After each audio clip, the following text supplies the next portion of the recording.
ជំរាបសួរតែបងចាហ្នឹងហើយមកនាំគ្នាញ៉ាំនំខ្មែរសិនណាចាយើងចាំយូរបន្តិចណាអូនញ៉ាំណាអូននេះញ៉ាំមិនតន់ចូលទេខ្ញុំញ៉ាំចេះឆ្ងល់ឈ្ងុយមែនតាម៉ែលេងសອບខ្នោហ្មងណាមីងចាហ្នឹងហើយអូយមើលទៅនេះទឹកមុខដូចស្រស់ស្រាយណាកើតទឹកអីបងហើយបងរាល់ថ្ងៃនេះបាយក៏មានហូបចាផ្ទះក៏មាននៅគ្រួសារក៏មានសុភមង្គលចាមិនគ្មានកើតទុករឿងអីទេខ្វល់តែរឿងចាពាក់គេមកមុខតើហ្នឹងហើយយ៉ាពីហ្នឹងសុបាយទាំងអស់ហ្នឹងហើយនិយាយរឿងចាពាក់ហ្នឹងណាក៏ចាពាក់ដែរតែខ្ញុំហ្នឹងក៏ចាពាក់គេដែរអីគេកំតោះបងប្រពន្ធមេបងចាពាក់គេដែរពាក់ដែរតាអូយធម្មតាទេមនុស្សយើងបើសិនជាមានចាពាក់បានយើងចេះប្រឹងអូខ្ញុំឃើញមីងស្អាតចឹងស្មានអត់ចេះចាពាក់ចាពាក់ដែរតាពេលខ្លះទៅបងលុះម៉ូតូអីដែរតានេះចាដល់យើងចាពាក់គេចឹងបានយើងចេះប្រឹងហ្នឹងហើយចំណុចហ្នឹងខ្ញុំប្រឹងចឹងហ្នឹងបានសល់ប្រឹងហ្នឹងបាទខ្ញុំខំដាក់ចេះគេពេញហ្នឹងហ្នឹងហើយម៉ែខ្ញុំក៏ដាក់ចេះគេពេញហ្នឹងដោយសារខ្លាចអត់មានប្រឹងអត់អីចាប្រឹងហ្នឹងដល់ឥឡូវមានណាប្រឹងទៀតងាប់យើងប្រឹងចង់និយាយថាយើងខ្វះគេយើងមើលតាមសមត្ថភាពយើងដែរថាយើងសងគេរួចអត់កំតាំងមកចេះតែខ្ចីគេអញ្ចឹងទៅយើងសមត្ថភាពយើងខ្ចីហើយសងគេអត់បានក៏ពិបាកដែរហ្នឹងហើយខ្ញុំគ្រាន់ថាវាសំណាងដែរថាយើងអត់មានទៅអីណាទៅពាក់ទៅញើគីអីញ៉ៃញ៉ៃទេខ្ញុំទៅពាក់តែឯកជនទេចាទៅមកខ្ញុំក៏មានម៉ាន4 10នាក់ហ្នឹងអូសួស្ដីបាទជំរាបសួរបាទជំរាបសួរទាំងអស់គ្នាជំរាបសួរទាំងអស់គ្នាបាទគ្រប់ជំរាបសួរលោកពូបាទជំរាបពូមានកាយដែរក្មួយខ្ញុំឃើញដូចជាលោកពូមានតរៈអញ្ជើញមកពីខាងក្រៅហីអូនេះសម្រាប់ខ្ញុំមានតរៈជាមួយមេម៉ាយនៅចុងភូមិណាក្មួយចាអូឯងទៅចូលចង់និយាយអញចូលតង់គេដែរអធិស្ឋានអើយអត់ទៅលោកពូនៅពេលដែលលោកពូនិយាយអញ្ចឹងក្មួយកាន់តែឆ្ងល់ទៀតហើយ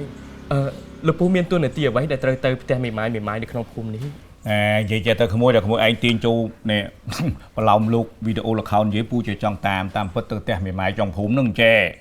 មេម៉ាយហ្នឹងគាត់មានប្រុសម្នាក់ហ្នឹងគេចង់មកមើលធ្វើជាប្រពន្ធហើយក្នុងនាមយើងមេភូមិគេចង់ឲ្យទៅជួយមើលទៅជួយសង្កេតមើលជួយមើលមុខមាត់គេផងប៉ុណ្្នឹងទេហើយចុះមិនម្នាក់ស្រីនោះអត់មានម៉ែឪឬក៏សាច់ញាតិអីជួយមើលចាំបាច់ត្រូវបងឯងទៅជួយមើលអីមេភូមិហ្នឹងគេមានញាតិរបស់គេហើយយើងមេភូមិហ្នឹងគេគ្រាន់ហៅក្នុងនាមជាគេហៅថាអាញាធនអីដឹងឮថាណែកុំឲ្យអ្នកចិត្តខាងខ្លះអត់ដឹងថ្មេះដៀលទេមានប្រុសមកដេកផ្ទះមានអីមកដេកផ្ទះយល់ទេគាត់គោរពភាពថ្លៃថ្នូររបស់គាត់ក៏ឲ្យយើងជួយមើលនៅក្នុងនេះអញ្ចឹងទេចាអ៊ំអញ្ចឹងចាំអ៊ំជួយមើលថែខ្ញុំម្នាក់ផងតិចទៀតខ្ញុំខ្លាចជាមេម៉ាយទូរកុដដែរហើយអត់មកចេះអូនញ៉ងអូយចេះទេអ្នកបងថ្ងៃហ្នឹងណាខ្ញុំនេះវាអារម្មណ៍ល្អហើយណាមួយដូចថាទំនេរផងក៏នាំកូនភាសាហើយនឹងកូនខ្ញុំហ្នឹងដាក់ពាក្យលេងលះទាំងលេងលះមួងខ្ញុំក្នុងនាមជាគេហៅថាមេភូមិអញ្ចឹងវាគ្មានសិទ្ធិឯណាមានច្បាប់ណាទៅចែងឲ្យខ្ញុំទៅឲ្យគេលេងលះទេអារឿងលេងលះវាស្ថិតនៅលើផ្លូវច្បាប់នោះតុលាការនោះបាទអារឿងដាច់ចង្វាក់ការរស់នៅរវាងប្តីនិងប្រពន្ធហ្នឹងខ្ញុំគ្រាន់បានតែដឹងឮទេឥឡូវចង់សួរទៅនេះ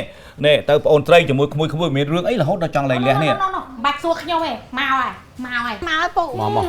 ងឲ្យចង់ទូផងមានសួរបានមានសួរបងខ្ញុំចាំស្អីចាំមកអាឡៃរវល់គេណាត់មកនិយាយការងារនេះនឹងមកពីអាឡៃរវល់មិនអត់មានការងារធ្វើណាគេក៏រវល់ម៉េចអាឡៃពោគូទៅមួយទឹកចុកគោពួកឯងនោះក៏មហិមាម៉េចតពោទៅមួយទឹកពោកូនច្រឡំពោគូវាដាក់គូផងមើលកូនមើលចៅផងអញ្ចឹងដាក់គូផងពោកូនផងបាទអញ្ចឹងរវល់ហ្នឹងដល់អញ្ចឹងពោគូដាក់កូនម្ដងហ្នឹងហើយឥឡូវមិនហើយការងារហ្នឹងវាមិនប្រាប់ទៅនោះប្រាប់បងមេទៅថាមូលហេតុអីបានខ្ញុំដាក់កូនចៅខ្ញុំមកលែងគ្នាដោយសារតែលបងឯងហ្នឹងមកខលវាខ្ញុំមិនបានមកខំមិនមកដឹកងាយប៉ាស៊ីឈ្មោះសុទ្ធតែតួឯងនោះវាល្អណាស់អញចេះបកតែរស៊ីឥឡូវស៊ីអីហើយចូលវាមានអាក្រោយវារៀនបានពួងពោះទៅហ្នឹងហើយអាដោយសាររៀនខ្ពស់ហ្នឹងខ្ពស់អាសាលាជាន់ទី8ហ្នឹងហីបាទវារៀនល្អថ្នាក់ណារងមែននេះណាឥឡូវផ្ទះខ្ញុំសល់អីសិតតែវិនិយោគនេះវិនិយោគនោះឥឡូវផ្ទះជើងសល់2ទីមុនអាខោចឹងមករឿងដល់អញហើយណាបើមិនអញណែនាំបានល្អកូនរស់ស៊ីល្អភាសាខ្លួនឯងអូបានកូនភាសាមកដូចរស់បានដុំពេជ្រមួយដុំតែពេលរស់ស៊ីដាក់ខ្លួនឯងមកជួអញថាយកអាចដាក់ផ្ទះអូវាមកដល់ថ្នាក់ហ្នឹងហើយប៉ុន្តែឥឡូវសួរតែសល់អីខ្លះឥឡូវនេះស្ដាប់ខ្ញុំលោកពូតាមពិតកុំស្ដាប់សម្ដីរបស់គាត់និយាយអត់តែបងឲ្យដឹងបាទខ្ញុំអរគុណលោកពូ ដល់ដំណាក់កាលនេះទៅហើយខ្ញុំប្រាប់លោកពូដូចចោះកាលពីមួយឆ្នាំកន្លះមុនខ្ញុំបានរៀបការចុះក្នុងគ្រួសាររបស់គាត់ គ្រូសាស្ត្រ ដោយគ្មានការបង្ខិតបង្ខំទេក្នុងអំឡុងពេលនោះលោកពូដឹងអត់គ្រួសាររបស់គាត់កំពុងតែដុនដាបដល់ថ្នាក់រកតបាយព្រឹកហូបក៏គ្មានដែរប៉ុន្តែខ្ញុំខំប្រឹងរកស៊ីវិនិយោគបានប្រាក់ចំណេញខ្ញុំទិញដីទិញឡានទិញផ្ទះគាត់ឲ្យខ្ញុំលក់ទ្រព្យសម្បត្តិទាំងអស់នោះរុញដាក់បន្ថែមដើម្បីយកលុយចំណេញខ្ញុំថាអ្នកម្ដាយយើងដាក់ល្មមបានហើយពាក្យចាស់លពោថាសុំកុំបំបោក្រែងម្ដងនឹងកថាខ្ញុំយកសុភាសិតនេះមកអនុវត្តគាត់ថាកុំជឿពាក្យចាស់ម្ដាយត្រូវទាំងអស់ទេគាត់ថាឆ្កែព្រោះម្ដាយខំថ្ងៃមុនគាត់ដើរទៅគាត់យកឈើចាក់ឆ្កែឆ្កែខំគាត់និយាយតែអញ្ចឹងដាក់ខ្ញុំវិញគាត់ឲ្យខ្ញុំវិនិយោគមួយថ្ងៃទៅមួយថ្ងៃរហូតប្រមូលទ្រព្យសម្បត្តិដាក់ខ្ទេចក្រោយមកវាមិនចំណេញវិនិយោគបរាជ័យខ្ញុំធ្លាក់ខ្លួនជេរប្រមាថខ្ញុំរាល់ថ្ងៃរហូតដេញខ្ញុំចេញពីផ្ទះឲ្យចេញពីផ្ទះលោកពូជួយចាប់ទេខ្ញុំជួយចាប់ណាឥឡូវចេះពូសួរកាយវិការឯងវាគេថាខឹងពេកចង់សួរថារស់ស៊ីខាតនឹងវាមូលហេតុអីដោយសារអី គ្មានមកពីអីទេលោកពូគឺមកពីការវិនិយោគលោកពូយល់អត់វិនិយោគតែគាត់មិនព្រមស្ដាប់ខ្ញុំអូខេបានឥឡូវចេះណា